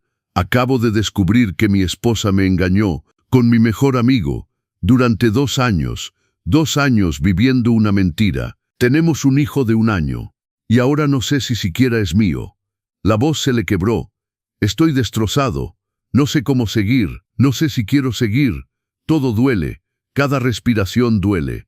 Lo miré. Vi en sus ojos el mismo dolor que yo sentí hace 2 años. El mismo vacío. La misma sensación de que el piso desaparece bajo tus pies. Siéntate, le dije. Te voy a preparar un café y te voy a contar una historia. Preparé 2 tazas de café de olla, como me enseñó mi madre. Le serví una concha de canela. Nos sentamos en el pequeño banco que había construido la semana pasada. Daniel, ¿sabes cuál fue el peor momento para mí? Empecé. Negó con la cabeza. No fue cuando descubrí la traición de mi esposa. No fue cuando mi hijo me abandonó. No fue siquiera cuando estuve a punto de perder mi casa. Tomé un sorbo de café. Fue cuando me vi en el espejo una mañana, 3 semanas después de todo eso, y no reconocí al hombre que me miraba. Estaba demacrado, derrotado, vacío. Y pensé, ellos ganaron, me destruyeron. Daniel asintió. Sabía exactamente de lo que hablaba. Pero ¿sabes qué pasó ese día? Continué. Doña Mercedes, mi vecina, tocó a mi puerta, me trajo comida y me dijo algo que cambió todo. ¿Qué le dijo? Me dijo, Enrique, puedes elegir ser una víctima para siempre o puedes elegir ser un guerrero. La diferencia no está en lo que te pasó, está en lo que haces después. Daniel se limpió las lágrimas con el dorso de la mano. Yo no me siento un guerrero, me siento destrozado. Yo tampoco me sentía así, admití. Pero la fuerza no es un sentimiento, Daniel, es una decisión. Cada día decides levantarte, cada día decides respirar, cada día decides que ellos no te van a definir. Y funciona, esa decisión. Al principio no, fui honesto. Al principio es pura terquedad, puro coraje. Te levantas porque te niegas a dejarlos ganar. Lloras en la regadera para que nadie te escuche. Vomitas de los nervios, tiemblas de miedo. Y después, un día te das cuenta de que ya no estás fingiendo, que la fuerza se volvió real, que construiste algo nuevo sobre las ruinas de lo que te quitaron. Le mostré el taller con un gesto de la mano. Hace 2 años yo era un hombre acabado. Hoy tengo un negocio, tengo empleados, tengo un propósito. ¿Perdonó a su hijo? Estoy en proceso, respondí. El perdón no es un evento, Daniel, es un camino. Algunos días avanzo, otros retrocedo, pero camino. ¿Y su esposa? ¿La perdonó? Me quedé pensativo un momento. Perdoné a la mujer que amé, no a la que me mintió, porque eran 2 personas diferentes. Una existió en mi corazón, la otra existió en la realidad. Tuve que hacer el duelo de ambas. Daniel asintió lentamente.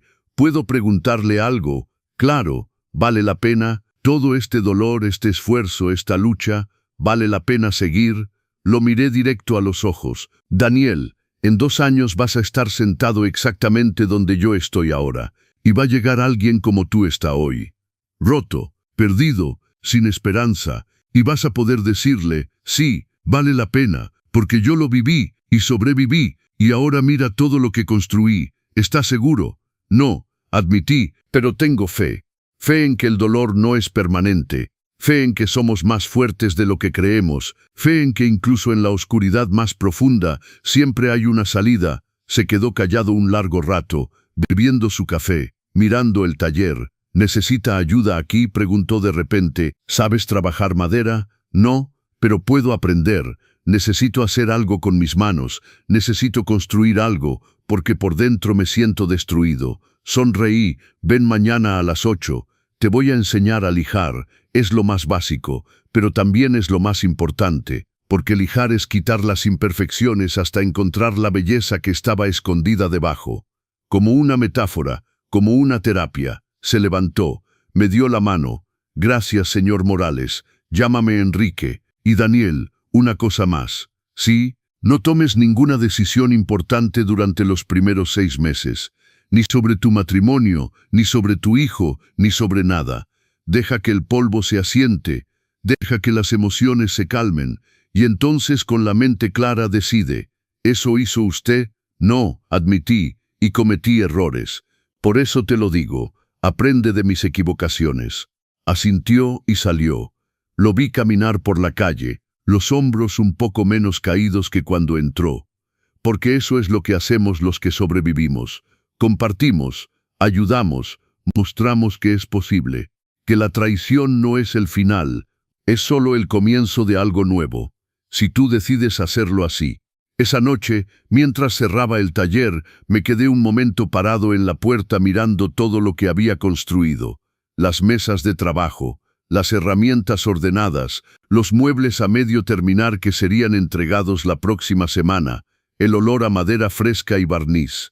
Todo esto nació de las cenizas de la peor traición de mi vida, y me di cuenta de algo: no agradezco la traición, nunca lo haré, pero agradezco a quien me convertí por haberla sobrevivido. María me enseñó, sin quererlo, que el amor ciego es peligroso, que las personas son complejas, que nadie es completamente bueno ni completamente malo. Tomás me enseñó que incluso aquellos que amamos más pueden equivocarse, que el perdón es un proceso, no un evento, que las relaciones rotas pueden reconstruirse, pero nunca serán iguales, serán diferentes. Y eso está bien. Camila me enseñó que hay personas que tomarán lo que puedan sin importarles a quién lastiman, y que está bien defenderse, que la bondad no significa ser débil.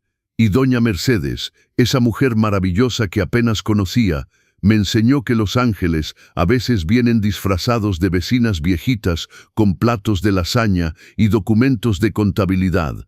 Apagué las luces del taller, cerré con llave, caminé hacia mi casa, a solo 2 cuadras, la casa que casi pierdo, la casa que ahora es verdaderamente mía, pagada, renovada, llena de luz en lugar de sombras.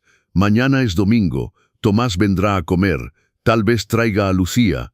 Doña Mercedes prometió venir con su famoso flan napolitano, y Daniel llegará el lunes a aprender a lijar. El ciclo continúa, los heridos se convierten en sanadores, los rotos se reconstruyen, y la vida, esa cosa terca y maravillosa, sigue adelante. Entro a mi casa, prendo las luces, pongo música, empiezo a preparar la cena, y sonrío, porque estoy vivo, verdaderamente vivo. Y eso, después de todo lo que pasé, es el mayor triunfo de todos.